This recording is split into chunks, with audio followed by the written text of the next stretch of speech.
ओम शांति। 28 जनवरी 2024। बाबा के महावाक्य। मीठे बच्चे, मोस्ट बिलवड शिव बाबा आए हैं तुम बच्चों को विश्व का मालिक बनाने। तुम उनकी श्रीमत पर चलो। प्रश्न: मनुष्य परमात्मा के बारे में कौन सी दो बातें एक दूसरे से भिन्न बोलते हैं? उत्तर: एक और कहते परमात्मा अखंड ज्योति है, और दूसरी ओर कहते वह तो नाम रूप से न्यारा है। यह दोनों बातें एक दूसरे से भिन्न हो जाती हैं। यथार्थ रूप से न जानने कारण ही पतित बनते जाते हैं। बाप जब आते हैं तो अपनी सही पहचान देते हैं। गीत। मरना तेरी गली में। ओम शांति। बच्चों ने गीत सुना। जब कोई मरते हैं तो बाप के पास जन्म लेंगे। कहने में यही आता है कि बाप के पास जन्म लिया, माँ का नाम नहीं लेंगे। बधाइयाँ बाप को दी जाती हैं। अभी तुम बच्चे जानते हो हम आत्माएं हैं, वह हो गई शरीर की बात। एक शरीर छोड़ फिर दूसरे बाप के पास जाते हैं। तुमने 84 जन्मों में 84 साकारी बाप किए हैं। वास्तव में असुल हो निराकार बाप के बच्चे। तुम आत्मा परमपिता परमात्मा के बच्चे हो। रहने वाले भी वहाँ के हो जिसको निर्वाण धाम व शांति धाम कहते हैं।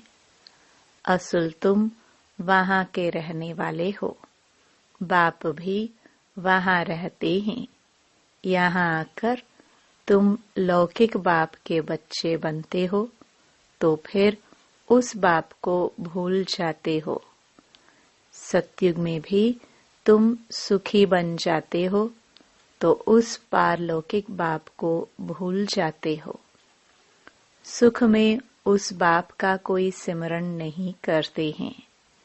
दुख में याद करते हैं, और याद भी आत्मा करती है। जब लौकिक बाप को याद करते हैं तो बुद्धि शरीर तरफ रहती है। यह बाबा उनको याद करेंगे तो कहेंगे, ओ बाबा। है दोनों बाबा, राइट अक्षर बाबा ही है। यह भी फादर, वह भी फादर। आत्मा उस रूहानी बाप को याद करती है तो बुद्धि वहाँ जाती है। यह बाप बैठ बच्चों को समझाते हैं। अभी तुम यह जानते हो बाबा आया हुआ है, हमको अपना बनाया है। बाप कहते हैं, पहले पहले हमने तुमको स्वर्ग में भेजा। तुम बहुत बहुत साहूकार थे। फिर 84 जन्म ले ड्रामा प्लान अनुसार अभी तुम दुखी हुए हो। अब ड्रामा अनुसार पुरानी दुनिया खत्म होनी है। तुम्हारी आत्मा और शरीर रूपी वस्त्र सतो प्रधान थे। फिर गोल्डन एज से सिल्वर एज में आत्मा आई तो शरीर भी सिल्वर एज में आया, फिर कॉपर एज में आया। अभी तो तुम्हारी आत्मा बिल्कुल ही पतित हो गई है तो शरीर भी पतित है। जैसे 14 कैरेट का सोना कोई पसंद नहीं करते हैं, काला पड़ जाता है। तुम भी अभी काले आयरनेज्ड बन गए हो। अब आत्मा और शरीर जो ऐसे काले बन गए हैं, तो फिर प्योर कैसे बने? आत्मा प्योर बने तो शरीर भी प्योर मिले। वह कैसे होगा? क्या गंगा स्नान करने से? नहीं, पुकारते ही हैं, हे पतित पावन। यह आत्मा कहती है। बुद्धि पारलौकिक बाप तरफ चली जाती है। हे बाबा, देखो बाबा अक्षर ही कितना मीठा है। भारत में ही बाबा बाबा कहते हैं। अभी तुम आत्म अभिमानी बन बाबा के बने हो। बाप कहते हैं, मैंने तुमको स्वर्ग में भेजा था, नया शरीर धारण किया था। अब तुम क्या बन गए हो? यह बातें हमेशा अंदर रहनी चाहिए। बाबा को ही याद करना चाहिए। याद भी करते हैं ना, हे बाबा, हम आत्माएं पतित बन गई हैं। अब आप आकर पावन बनाओ। ड्रामा में भी यह पाठ है, तब तो बुलाते हैं। ड्रामा प्लान अनुसार आएंगे भी तब जब पुरानी दुनिया से नई बननी है, तो जरूर संगम पर ही आएंगे। तुम बच्चों को निश्चय है बिलवड मोस्ट बाबा है। कहते भी हैं स्वीट स्वीटर स्वीटेस्ट। अब स्वीट कौन है? लौकिक संबंध में पहले है फादर जो जन्म देते हैं, फिर टीचर, वह अच्छा होता है, उससे पढ़कर मर्तबा पाते हो। Knowledge is source of income कहा जाता है। ज्ञान है नॉलेज, योग है याद। तो बेहद का बाप जिसने तुमको स्वर्ग का मालिक बनाया था, उनको तुम अभी भूल गए हो। शिव बाबा कैसे आया किसको पता नहीं। चित्रों में भी क्लियर दिखाया है। ब्रह्मा द्वारा स्थापना शिव बाबा कराते हैं। श्री कृष्ण कैसे राजयोग सिखाएगा? राजयोग सिखलाते ही हैं सतयुग के लिए, तो जरूर संगम पर बाप ने ही सिखाया होगा। सतयुग की स्थापना करने वाला है बाबा। शिव बाबा इन द्वारा कराते हैं। करन करावन हार है ना, वो लोग त्रिमूर्ति ब्रह्मा कह देते हैं। ऊंच ते ऊंच शिव है ना, यह साकार है, वह निराकार है। सृष्टि भी यहाँ ही है। इस सृष्टि का ही चक्र है जो फिरता रहता है, रिपीट होता रहता है। सूक्ष्म वतन की सृष्टि का चक्र नहीं गाया जाता है। वर्ल्ड की हिस्ट्री ज्योग्राफी मनुष्यों की रिपीट होती है। सूक्ष्म वतन में कोई चक्र आदि नहीं होता। गाते भी है वर्ल्ड की हिस्ट्री ज्योग्राफी रिपीट। वह यहाँ की बात है। सतयुग त्रेता बीच में जरूर संगम युग चाहिए, नहीं तो कलयुग को सतयुग कौन बनाए? नरकवासियों को स्वर्गवासी बनाने बाप संगम पर आते हैं। यह तो highest authority God fatherly government है। साथ में धर्मराज भी है। आत्मा कहती है मुझ निर्गुण हारे में कोई गुण नहीं। कोई भी देवता के मंदिर में जाएंगे तो उनके आगे ऐसे कहेंगे। कहना चाहिए बाप को। उनको छोड़ ब्रदर्स देवताओं को आकर लगे हैं। यह देवताए ब्रदर्स ठहरे ना।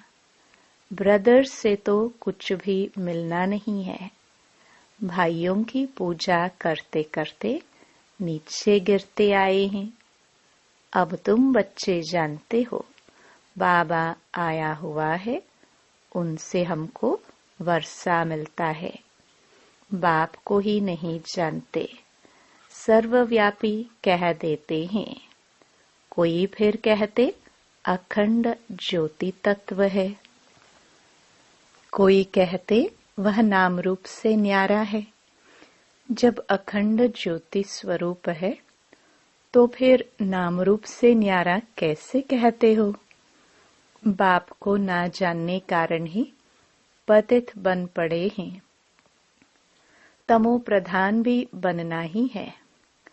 फिर जब बाप आते हैं तब आकर सभी को सतो प्रधान बनाते हैं।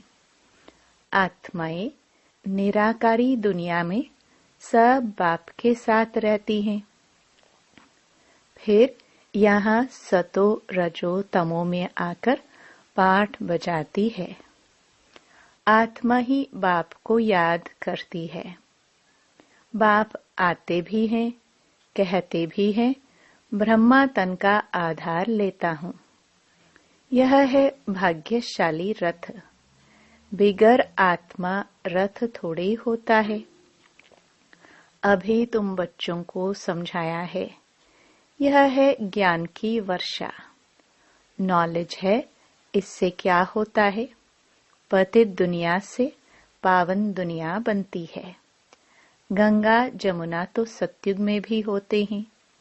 कहते हैं श्री कृष्ण जमुना के कंठे पर खेलपाल करते हैं।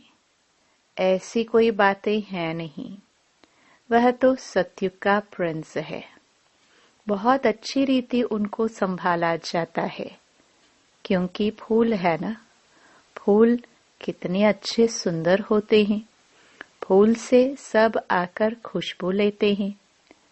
कांटों की थोड़े खुशबू लेंगे। अभी तो यह है कांटों की दुनिया। कांटों के जंगल को बाप आकर गार्डन ऑफ फ्लावर बनाते हैं।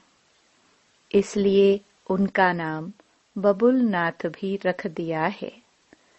कांटों को बैठ फूल बनाते हैं, इसलिए महिमा गाते हैं कांटों को फूल बनाने वाला बाबा। अब तुम बच्चों का बाप के साथ कितना लव होना चाहिए। वो लौकिक बाप तो तुमको गटर में डालते हैं।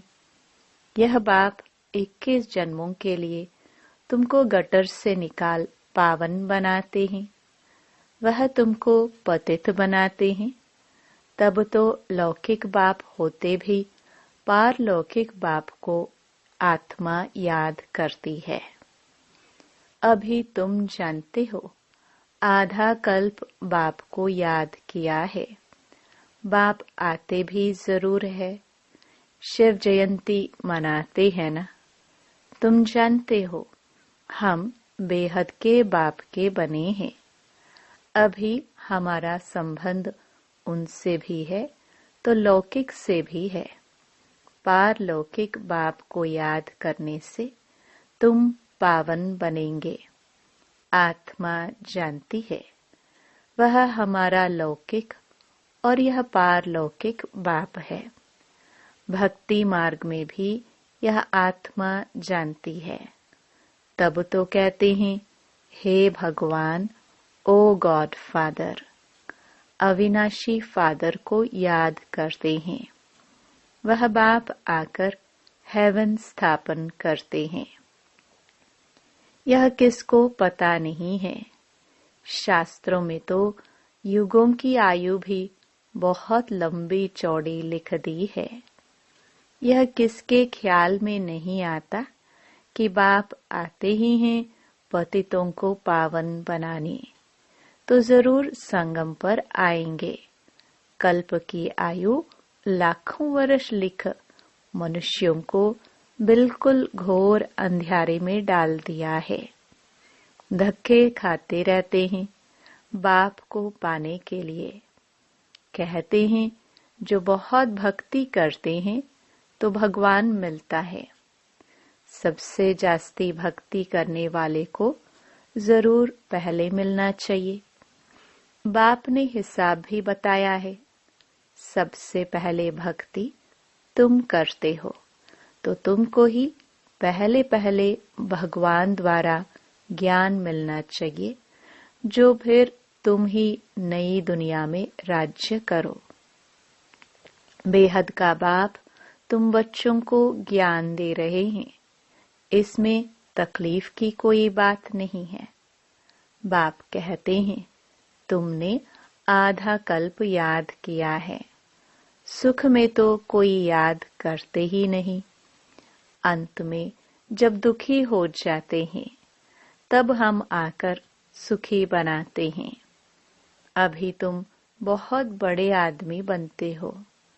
देखो, चीफ मिनिस्टर, प्राइम मिनिस्टर आदि के बंगले कितने फर्स्ट क्लास होते हैं। वहां फिर गाय आदि सारा फर्नीचर ऐसा फर्स्ट क्लास होगा। तुम तो कितने बड़े आदमी, देवता बनते हो। दैवी गुणों वाले देवता स्वर्ग के मालिक बनते हो। वहां तुम्हारे लिए महल भी हीरे जवाहरातों के होते हैं। वहां तुम्हारा फर्नीचर सोने के जड़ित का फर्स्ट क्लास होगा। यहाँ तो झूले आदि सब बैगरी हैं। वहां तो फर्स्ट क्लास हीरे जवाहरातों की सब चीजें होंगी। यह है रुद्र ज्ञान यज्ञ। शिव को रुद्र भी कहते हैं।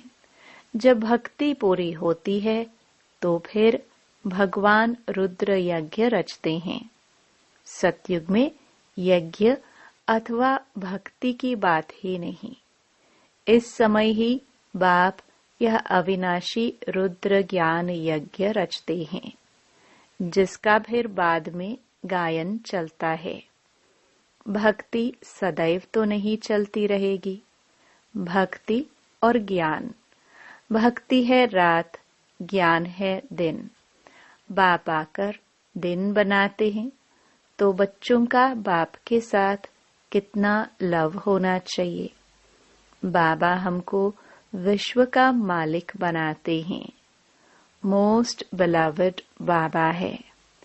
उनसे ज्यादा प्यारी वस्तु कोई हो न सके।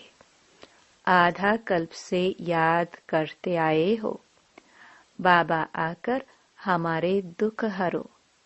अब बाप आए हैं, समझाते हैं तुमको अपने गृहस्थ व्यवहार में तो रहना ही है। यहाँ बाबा पास कहाँ तक बैठेंगे।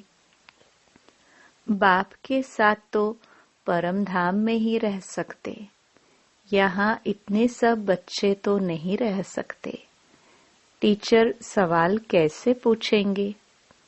लाउड स्पीकर पर रिस्पॉन्ड कैसे दे सकेंगे? इसलिए थोड़े थोड़े स्टूडेंट्स को पढ़ाते हैं।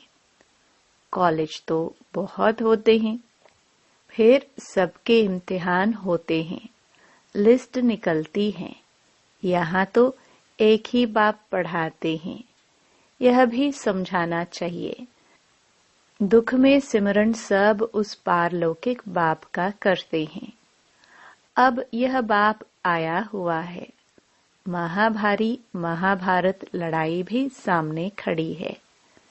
वह समझते हैं महाभारत लड़ाई में श्री कृष्ण आया।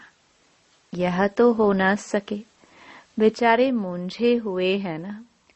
फिर भी कृष्ण कृष्ण याद करते रहते हैं।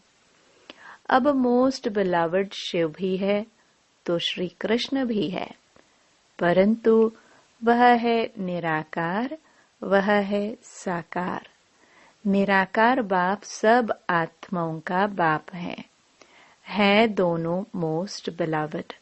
श्री कृष्ण भी विश्व का मालिक है ना। अभी तुम जज कर सकते हो जास्ती प्यारा कौन। शिव बाबा ही तो ऐसा लायक बनाते हैं ना। श्री कृष्ण क्या करते हैं?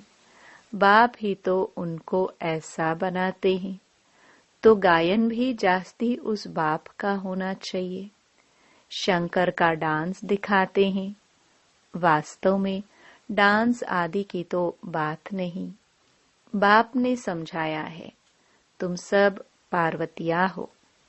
यह शिव अमरनाथ तुमको कथा सुना रहे हैं। वह है वॉइसलेस वर्ल्ड, विकार की बात नहीं। बाप विकारी दुनिया थोड़े रचेंगे। विकार में ही दुख है। मनुष्य हठयोग आदि बहुत सीखते हैं। गुफाओं में जाकर बैठते हैं। आग से भी चले जाते हैं। रिद्धि सिद्धि भी बहुत है। जादूगरी से बहुत चीजों को निकालते हैं। भगवान को भी जादूगर, रत्नागर, सौदागर कहते हैं तो जरूर चैतन्य है ना। कहते भी हैं मैं आता हूँ, जादूगर है ना। मनुष्य को देवता, बेगर से प्रिंस बनाते हैं। ऐसा जादू कभी देखा? अच्छा, मीठे मीठे सिखिलदे बच्चों प्रति मात पिता बाप दादा का याद प्यार और गुड मॉर्निंग। रूहानी बाप की रूहानी बच्चों को नमस्ते। धारणा के लिए मुख्य सार। पहला, फूलों के बगीचे में चलना है, इसलिए खुशबूदार फूल बनना है। किसी को भी दुख नहीं देना है। एक पारलौकिक बाप से सर्व संबंध जोड़ना है।